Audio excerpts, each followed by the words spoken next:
People today, looking back on the three zombie films, I think that there are really split camps. And there are some people that you can't get them away from the first film. You know, that's their love. And there are some people that just sort of celebrate and party with Dawn of the Dead. It's sort of the wildest of the three. It was also the most popular. And then there are the real trolls, you know, like Day of the Dead.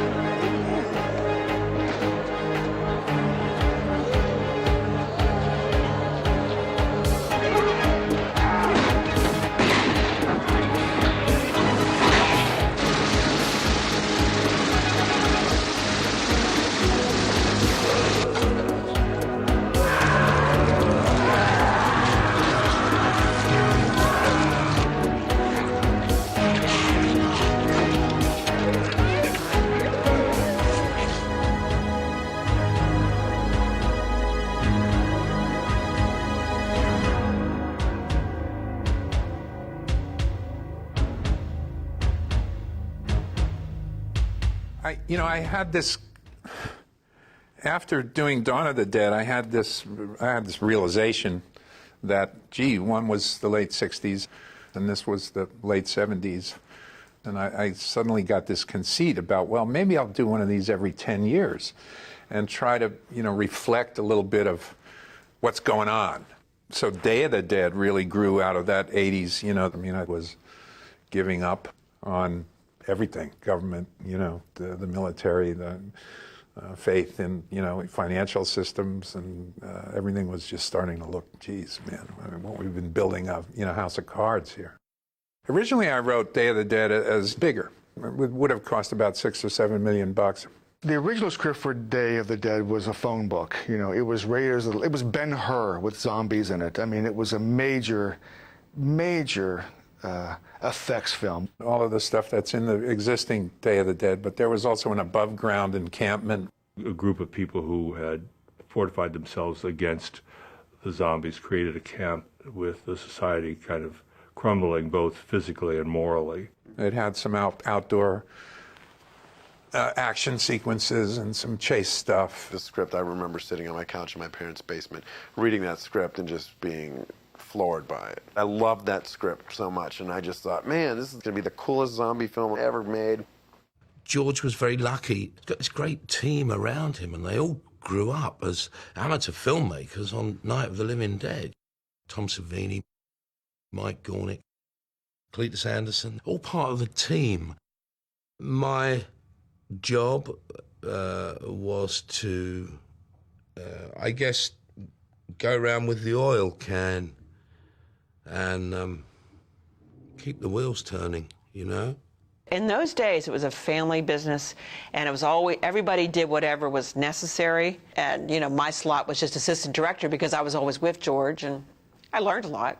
I would say for the first 2 months or month and a half, we began building based on the original script. There was an underground laboratories. There was also an above-ground encampment, and there were corrals where they kept the zombies. Then they had legions of soldier zombies. It would have involved more extras, it would have involved more effects, it would have involved more crew, cameras. It became clear that the resources were not at hand to include all of that. I mean, Saleh said, look, I can't do it unrated at that much money. When you release a film unrated, it's considered an X. So certain newspapers won't take advertising for it. There are a lot of disadvantages. So I was afraid that I would have to, really water it down and not be able to do a really hard version that I wanted to do. And Saleh said, look, I'll give you $3 million and you can do unrated whatever you want to do. So I made the decision and, quickly rewrote it, just sort of simplified it, brought it down to what its essentials are. He wanted a much bigger film, but he had to settle for something that would fit within the parameters of the budget. I think if there were more money, there would have been, eyes around every corner. It wasn't the optimum from George's point of view, the script. So my feeling is that he put a bit of anger into it. But that angry script was the one that we went into pre-production on, yeah. So I decided to go the smaller route and just really make, you know, make the film the way we made the other ones, you know, more or less like a little family group. This is a fucking loony bin. I ain't being paid enough to work in a fucking loony bin. I ain't being paid at all. Hey. Last paycheck, Steel. There was an ensemble cast. Terry Alexander, Jarlath Conroy playing a mad drunken Irishman, Gary Clark playing the big beefy guy, and Ralph. They were all good. Everybody just played it for what it was. It was just a send-up, really, you know. I didn't know George personally. I had met him when I was like, let's see, in the 8th grade when A Night of the Living Dead premiered. And my father was actually in the original Night of the Living Dead. He played himself, Chilly Billy. He was a television host in the 60s. And I was living in New York at the time, and I was doing a play called Reckless. George was in the audience. We sort of rekindled all of our connections. There's this connection that Pittsburgh people have, and he enjoyed my performance and saw me as the character of Sarah. So that's how it worked out.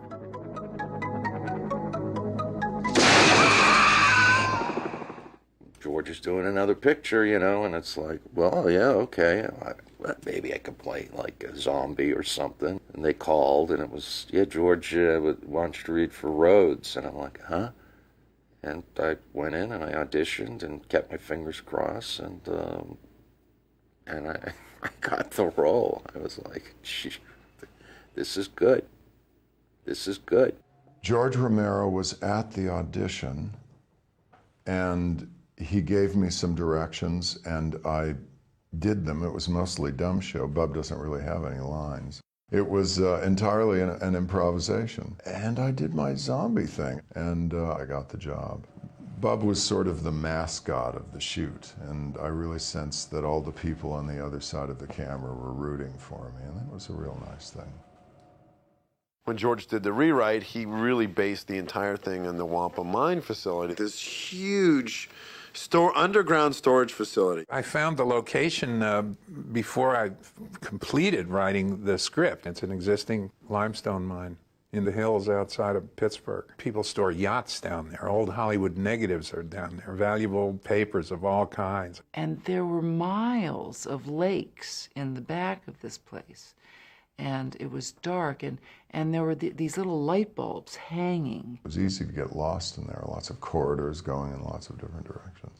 It was pretty scary, you know, out there. Every once in a while, bats would fly around and stuff. Your voice would just bounce off the wall. It turned out to be a really good location in terms of its atmosphere and its visual components, but in terms of a place where you might want to live, it was kind of hostile. We were on a 6-day schedule, and which was very, very, very difficult. We were living for a month out in some Holiday Inn. It was in the dead of winter, lots of snow outside. And we'd get up at 5:30 in the morning, and we'd drive 10 minutes up the street to the mine. So you drive into this big giant maw on the side of the hill.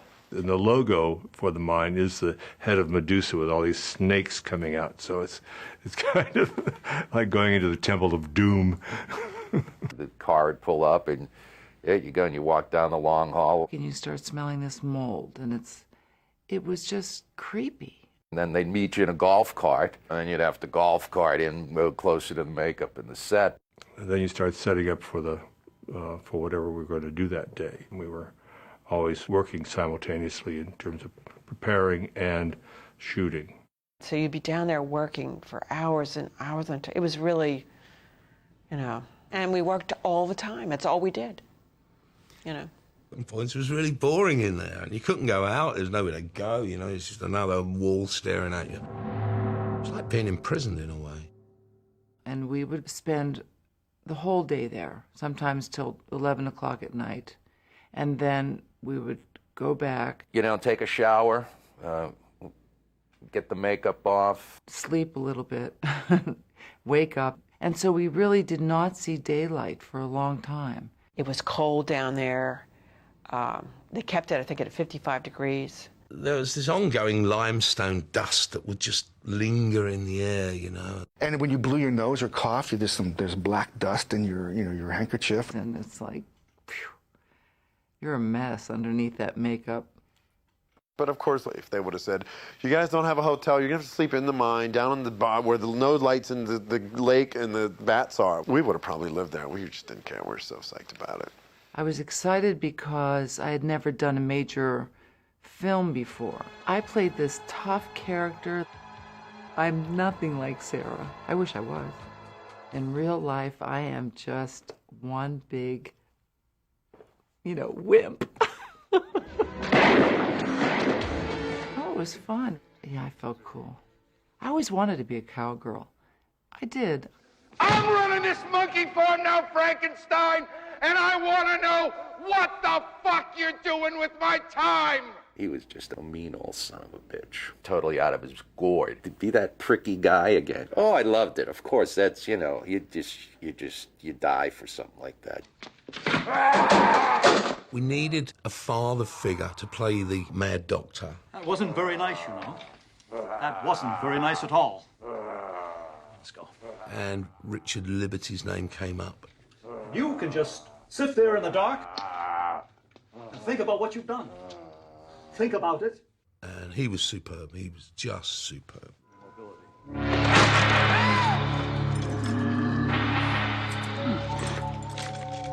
I just think that, Howard Sherman was wonderful. He's sort of the quintessential, zombie that's becoming mainstreamed. Howard was very handsome man. And he's an excellent actor because you have to be able to express yourself without words. Found it very interesting to watch him develop his character and work his character. Hello, Bob. Some nice things for you to play with. I think the most compelling piece of direction that George gave me when we were creating the role of Bub, George said that he wanted a kind of an infant-like quality to him, that there was a kind of an innocence about him, which totally freed my imagination. The way Bub moves is like a baby that has not mastered how to control the nerves, how to control their muscles. I mean, what would it be like if rotting flesh came to life and tried to move? It probably wouldn't move very well. There was a lot of discussion as to who Bub might have been before he died and then resurrected as a zombie.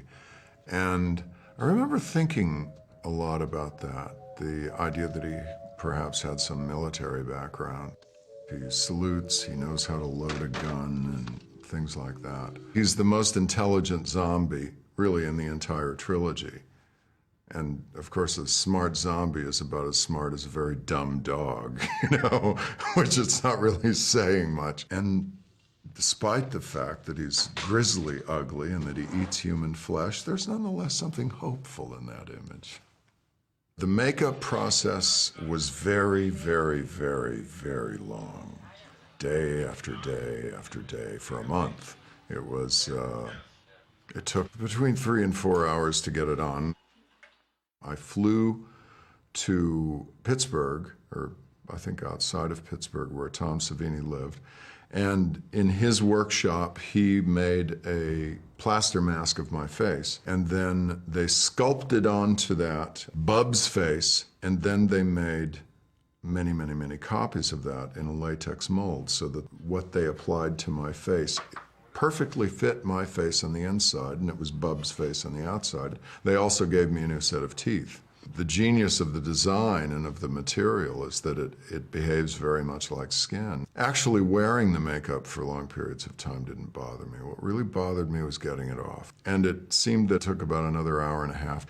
And also the adhesive remover, I had a kind of an allergic reaction to it. After a couple of weeks, I looked like I had the advanced stages of syphilis, everything was breaking out and red and cracking, and it was pretty painful. When you're born in Pittsburgh, one of the things you want to be when you grow up is a zombie in a George Romero movie, okay?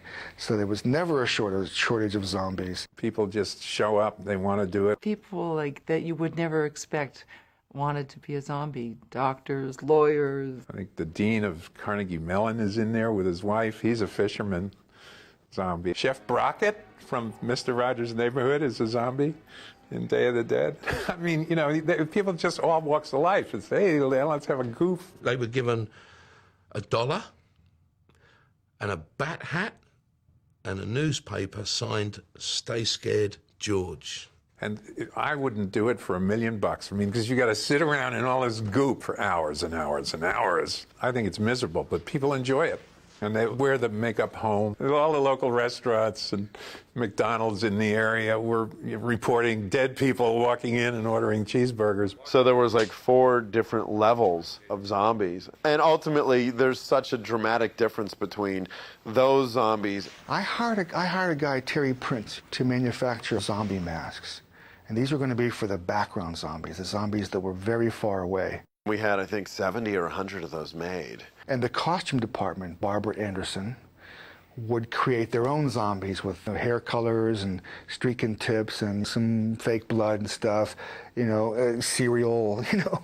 And you'd walk along this line and they'd just spray you with all these colours, so you're all green and black and mottled and what have you. Those were like the extra zombies. Then we had our hero extras, which would be people that would come in that would get appliances glued to them. And then we had the sort of featured zombies. The ones that were going to be right in front of the camera. I had 6, 8 guys doing an assembly line of prosthetic makeups on zombies. And they really enjoyed the process of having the prosthesis put on their face. And a lot of them were local actors from Pittsburgh. They took their characters very seriously. George would step out front and say, now look, this is the way, you know, zombies walk. And he would demonstrate this slow, kind of like, you know, George is a big guy and he kind of walks a little bit like a zombie himself. And next thing you know, this entire team of people were out doing that shuffle and interpreting their own little style to it. And some people are very creative. Almost anything goes. The one thing about Pittsburghers, they're all so game. I had never seen so many uninhibited people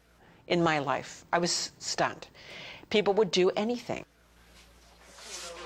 When we were making those sort of loose, free and easy movies where we were really running the show, it was fun. And the process should be fun, but I think that the best results come from, you know, having a chilled out, you know, a decent working environment and sort of a friendly place. George is a terrific director. He gives the actors a lot of freedom. I appreciated the fact that he gave me the time to develop things. Very often, the first time something is plausible and there's not a boom shadow in it, they want to move on, and that was not the case in working with George. I'd do a take and he would be happy with it, and I'd have another idea and we'd try it again. He wants you to contribute. I would go off and sketch things or provide him with some visual information and say, this is what I'm thinking of, and he would say, yeah. George would be writing the script in Florida, and I'd call him and say, how about if we take a shovel and drive it through a zombie's face and pop out the top of his head? Okay, he writes it in the script. George always deferred to Tom to pull off the gags. Tom designed all of those shots. George would go, okay, Tom, so tell me how this works.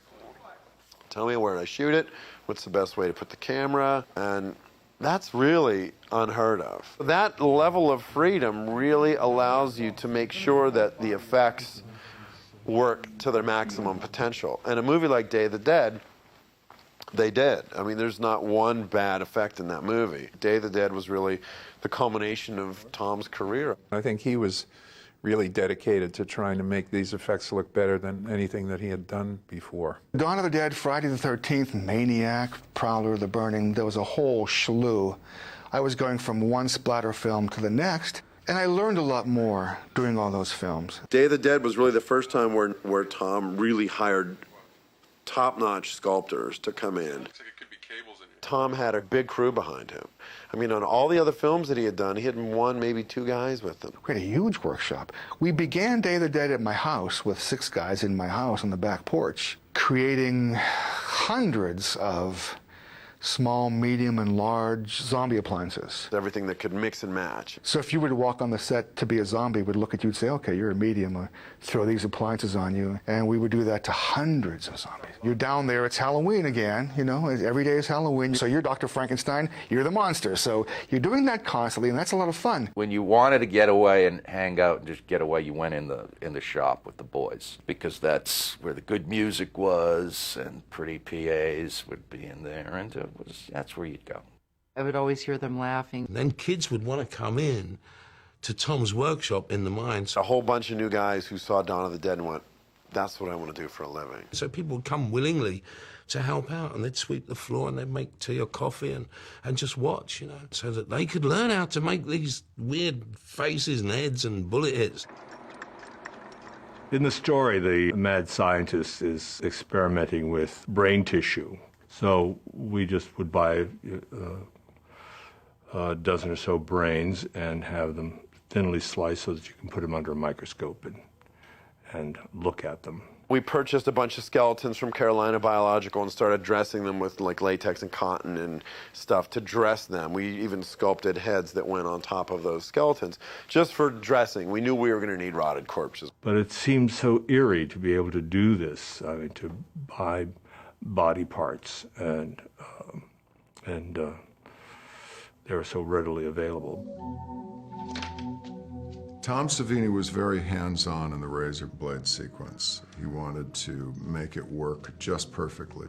And he very delicately created a little gash and lifted out a piece of rubber skin and created a wound underneath and glued it back on. And then I had to feel where it was and kind of line it up with the razor. So it really looked like flesh being carved away. Having the music on the Walkman was not in the script. One day I was running home and I was thinking, what would Bub do with a Walkman? What would Bub make of that? And I got this idea of some kind, and I suggested it to George, and his face lit up and he said, well, let's shoot it and see. Working with Richard Liberty was fun. It was fun to surprise him. When he reached up to straighten my earphone, I just grabbed his hand and we, locked eyeball to eyeball, and nobody knew what was going to happen next. And then I trusted him because he's the man that fed me, and we went on with the scene.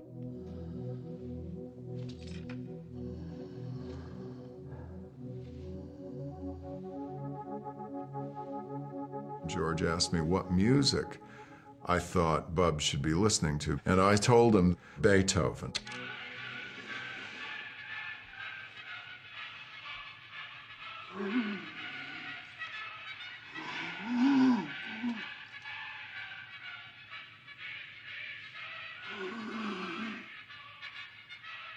That whole sequence was largely improvised. We didn't exactly know what was going to happen. And it just went very, very well, and we were all very pleased with it. I never felt obliged to deliver on the violence. In the 3 zombie films that I made, it's almost an essential aspect of it.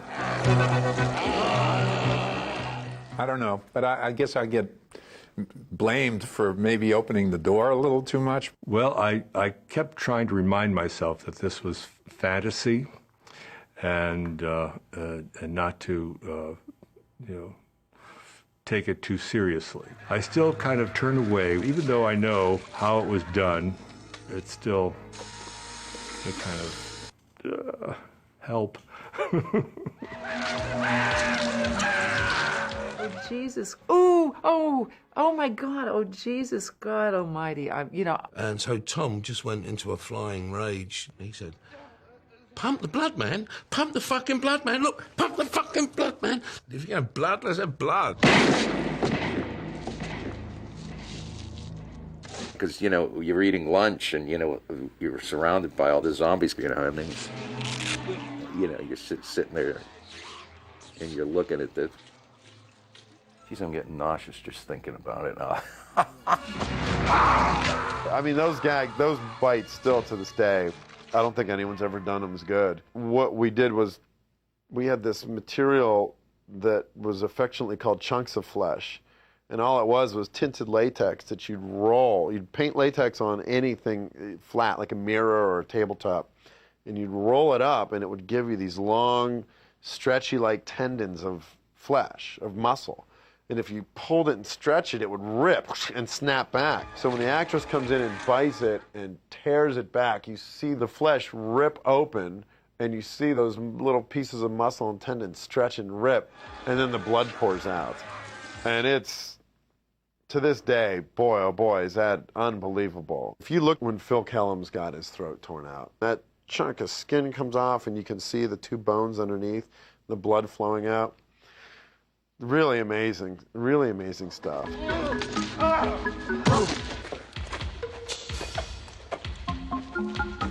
You know, when I cut his arm off, that took a few days to shoot. Tim's arm is underneath, you know, buried deep underground, and there's this fake arm, and I take this machete and I hit it. Action. And it just like bounced right off the arm. I think it might have came back and hit Laurie in the head, you know. So we just tore a chunk out of it and put mortician's wax in there. So when the machete hit it, it would bury deep into it. And that worked.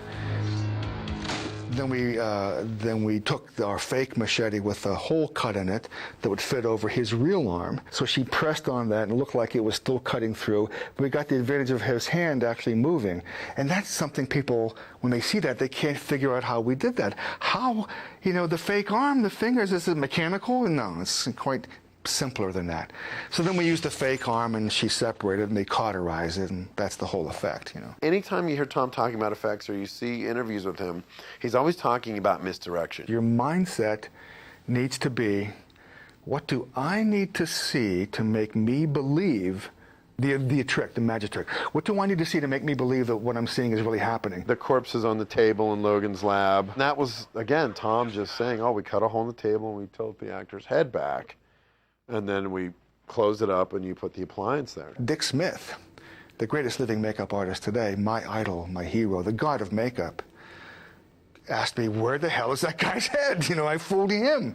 There were two characters that had guts spilling out of them in Day of the Dead. The zombie on the table. That was Mike Tursick, one of my assistants. What we did was we put his body in a hole. And all we did was sculpt a skeletal chest on him with a cavern for the stomach area. And we filled the cavity with intestines, pig intestines from a slaughterhouse. We had a 5-gallon drum of intestines we'd use over and over again. We also sculpted a flap of realistic chest, pectoral muscles, nipple, kind of hair in the chest thing, to go on top of that skeleton. And we attached hemostats to it, so that when he turned, the weight of the hemostats would pull the flesh down. We actually had one long rubber intestine that we wrapped the real intestines around so that when the intestines slid down this thing and fell out, that this little thing would be dangling out of there.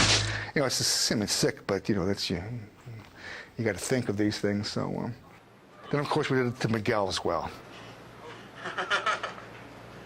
Greg Nicotero was gut boy. He was in charge of the intestines, you know. Now he's got his own company, and he's a millionaire. And I took the real guts and I wrapped them around the polyfoam guts that were glued to the inside of the appliance. So when he gets up, the guts sort of unravel from the other fake intestines and hit the ground. It was pretty gross. It was good. So the intestines go back in the refrigerator because we're using the same intestines. We also use the same intestines in Joe Pilato's, when they tear Joe Pilato in half.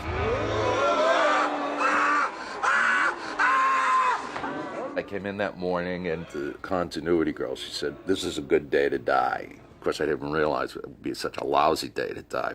They had the false floor, and there's this little hole. So I crawl into the hole, put the false torso over me. It's got the hole in it. All right, let's get the guts. Well, the guts had been stored in a refrigerator. While we're gone, somebody unplugs our refrigerator. Supposedly, accidentally. For 2 weeks. You can imagine when we got back what it smelled like in that shop. It was worse than an autopsy. It was worse than you can imagine. But we had to use them because we were doing the effect. So they bring on the guts, and it's like I'd never smelled a dead body before, but this was bad. All the zombies they had wax and, and I had a respirator on with English leather all over, just something. They're spraying cologne and they're stuffing the guts. Poor Joe Pilato. I mean, you can't imagine the stench. I was covered with blood, it was covered with guts. It was just a mess. So once they covered it, and then they put the shirt on and everything, and it was action, and then they come running in. As soon as they ripped me open, the smell hits me. Oh my God, it's just horrendous. Tom was behind the camera, beaming, so pleased that the levels of gore that he'd created. Savini. As soon as they said cut,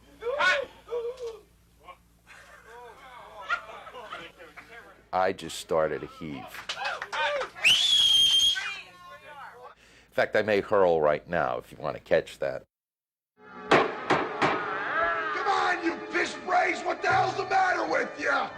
Plus brain bags of shit. You dumb fucking bags of shit, I'll kick your fucking asses, come on! And these guys just sat there dreaming up the worst sort of words they could use. Can anybody think of anything worse to say? What the fuck is wrong with you people? They're dead! They're fucking dead, and you want... 4 weeks after we were in the shoot, Salah called me up and he said, David, there's too much swearing in this script. I said, Salah, you can't go back now. We have 108 expletives that we've already got on film. What do you want me to do, reshoot the whole thing? If we stay down here long enough, I'll have to lay off the fucking booze still, because there won't fucking be any of it fucking left. What are we going to do? We can't get a rating on this film. I said, well, someone at your outfit should have read this script before you put the money up. We're far too in there. If you look at the opening sequence, we shot that in Fort Myers, Florida, on a Saturday. It was a whole nother world. It felt like a whole other movie because there was light. That was really difficult to get that much in a can in a weekend, let's say. Yeah, big shots, lots of cameras. We did the main drag of Fort Myers, and we did several shots about town that showed the devastation. We got all the local radio stations to say George Romero's here making a movie and we need all these zombies to come out. It's retirement city down there. They weren't so much into the genre. They came out to be in a movie. They were out to just sort of goof on it more than anything else. That was the problem. We had a lot of footage where people were laughing or yucking it up and weren't really taking it seriously.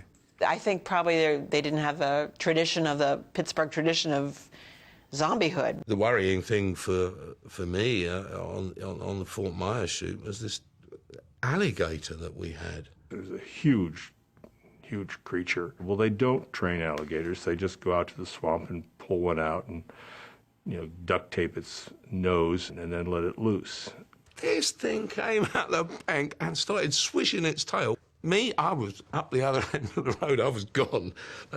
Also, we shot in Sanibel Island, which was absolutely a beautiful place. So we spent a couple of weeks there. We had a refreshing outdoor experience. It was a whole different feeling. And then we had to go back in the dark to this mine. Well, there were times where we were so silly and punchy. There was one time I could not get a line because I kept laughing. Action! I think we had lost our minds at that point. Over the period of 12, 14, 16 weeks, 4 months in that mine, people were dropping like flies. I was sick as a dog. I was off the shoot for, I think, 3 or 4 days. I had a temperature of 104 degrees. George got pretty sick at the end of that shoot. And when you're that sick, you feel like you're really out of it. And, I was out of it. We called in this local GP, local doctor, and... He come into the set with his bag. 39 of the crew were seen by this guy. He was giving people B12 like it was candy. Hit it.